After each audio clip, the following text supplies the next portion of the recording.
E os senhores deputados do Grupo Parlamentar do Partido Socialista, o senhor deputado Paulo Pisco. Muito obrigado, Sr. Presidente. Queria começar por cumprimentar o Sr. Secretário de Estado, a Sra. Professora Ana Paula Brinho, o Sr. Embaixador.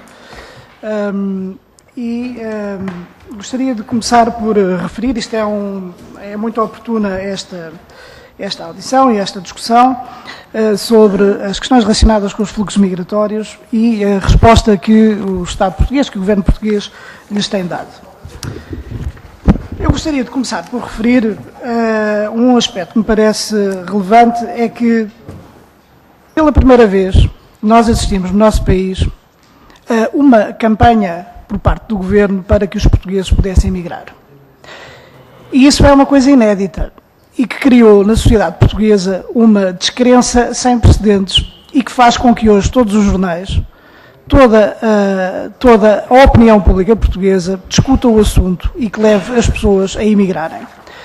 Isto tem a ver, obviamente, com a intensificação dos fluxos migratórios.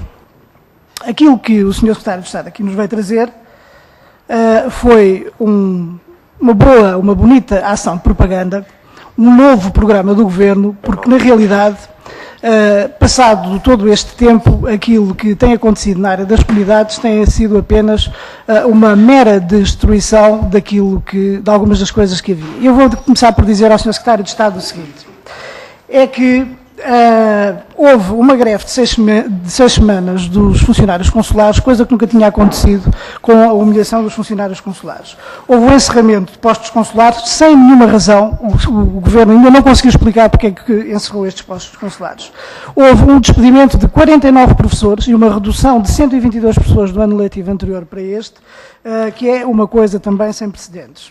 Houve um aumento dos emolumentos consulares, um encerramento do Observatório da Imigração, que eu não sei como é que o Sr. Secretário de Estado agora vai fazer funcionar, com 12 mil euros, e o esvaziamento sem precedentes do pessoal diplomático e consular em muitos postos e em muitas embaixadas. E muitas das intenções que o Sr. Secretário de Estado aqui referiu, terá de explicar como é que se vão fazer as omeletes sem os ovos, porque me parece totalmente impossível.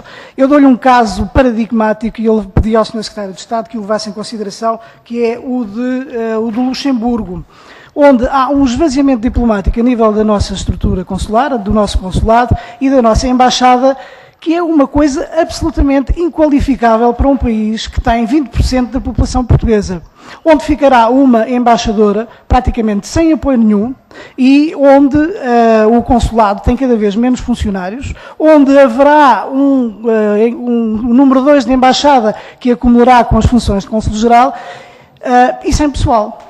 E eu quero que o Sr. Secretário de Estado nos diga aqui como é que vai resolver todas estas questões que se levantam, quer em termos diplomáticos, porque a nossa imagem está a ser altamente degradada, quer no Luxemburgo, quer noutros países, e, portanto, era fundamental que nos dissesse o que é que o Governo vai fazer para recuperar os danos que tem causado à nossa imagem em países como o Luxemburgo, como a Suíça, em que questões parlamentares foram ao Parlamento Federal, em Andorra. Gostava que o Sr. Secretário de Estado nos dissesse porque é que encerrou a estrutura, disse que ia haver um consulado honorário e desde dezembro que aquilo continua fechado. Continua fechado, isolando os portugueses. E sabe o que é que disse o Co-Príncipe e o Arcebispo de Urgel? Que esperava, sinceramente, que o Governo português tivesse sensibilidade suficiente para proteger e defender os portugueses, porque eles precisavam de uma resposta dessa natureza. Nós estamos a perder aliados com a ação do Governo e que passa muito pela ação catastrófica que o Secretário de Estado das Comunidades tem tido neste domínio. E há aqui uma coisa que eu gostava que ficasse clara, Sr. Secretário de Estado. É que nestes domínios a nossa preocupação é obviamente genuína e nós gostaríamos que as permanências consulares dessem resultado e nós gostaríamos que todo o apoio social desse resultado e todas as ações muitas das ações que aqui foram enunciadas dessem efetivamente resultado. É essa a nossa preocupação. A verdade é que nós não conseguimos ver nada, rigorosamente nada no terreno. Há uma campanha de informação que obviamente nós também queremos que dê resultado, porque é fundamental, porque os senhores mandam as pessoas emigrar, é o mínimo que podiam fazer, é o mínimo que podem fazer. Eu até me atrevia a dizer que o Sr. Secretário de Estado é mais o Secretário de Estado da Imigração do que o Secretário de Estado das Comunidades, porque, na realidade, no terreno, as pessoas imigram, há dificuldades de toda a natureza, mas as estruturas de apoio mingam. Mim, o Sr. Secretário de Estado, isso não sabe isso muito bem. E terá de explicar como é que vai fazer tudo isso, não havendo dinheiro, não havendo recursos e recusando-se a Secretaria de Estado e o Governo a substituir os funcionários. Portanto, tem que nos dizer como é que vai fazer como é que vai resolver esse seu problema. E o Partido Socialista sempre esteve preocupado com os fluxos migratórios. Terminou o seu tempo. Eu termino já. Queria só colocar mais 2 ou 3 questões, muito concretamente. O Sr. Secretário de Estado fez sair no sábado uma reportagem no Diário de Notícias em que diz que há 150 mil portugueses que emigraram em 2011. Tem que dizer, por uma questão de rigor e de seriedade, ou como é que foi obter estes números, porque depois mais à frente diz que não sabe, que não há números corretos, a que países se referem e como é que obteve estes números.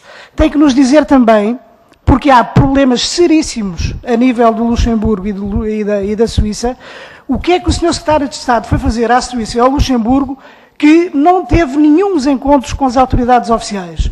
E tanto o governo suíço como o governo luxemburguês querem ter interlocutores, porque não sabem como vão resolver o problema dramático de tanta carência e tanta dificuldade social. Sobre as permanências consulares, e eu termino já, Sr. Secretário de Estado, eu espero que as permanências consulares surjam finalmente, porque o senhor anda a anunciá-las desde novembro do ano passado. E espero que deem resultado, porque eu acho que as permanências consulares são de grande utilidade, efetivamente, mas complementares relativamente aos postos consulares. Mas há uma coisa, e eu termino agora com esta questão, Sr. Presidente, mas há uma coisa que eu queria que o Sr. Secretário de Estado nos dissesse para esclarecer de uma vez por todas esta questão. É que, relativamente ao encerramento dos postos consulares, que é a coisa mais irracional e mais opaca que saiu do seu Ministério, queria que nos dissesse porque é que tomou estas opções e não conseguiu ainda provar que estes postos consulares dessem despesa. Porque é que postos como o de Clermont-Ferrand ficam com uma estrutura que é única e porque é que postos como o de Nantes, que serve uma população maior, que dava até tinha um saldo positivo, termino já, Sr. Presidente, tinha até um saldo positivo, acabam por ficar sem nenhuma estrutura, que tinham um dinamismo que nenhum outro posto. Eu vou-lhe dizer porquê, Sr. Presidente. Porque eu ando há muito tempo para lhe dizer isto. Sabe porquê? Passa-se em relação a Nantes e passa-se em relação a Osnabrück. Por uma atitude mesquinha de perseguição política. Porque se não fosse assim, o Sr. Secretário de Estado e o Ministério teriam feito esta destruição consular de uma maneira completamente diferente. Completamente diferente. E eu ainda estou à espera que o Sr. Secretário de Estado nos prove porque é que fechou estes postos consulares. Muito obrigado. Muito obrigado.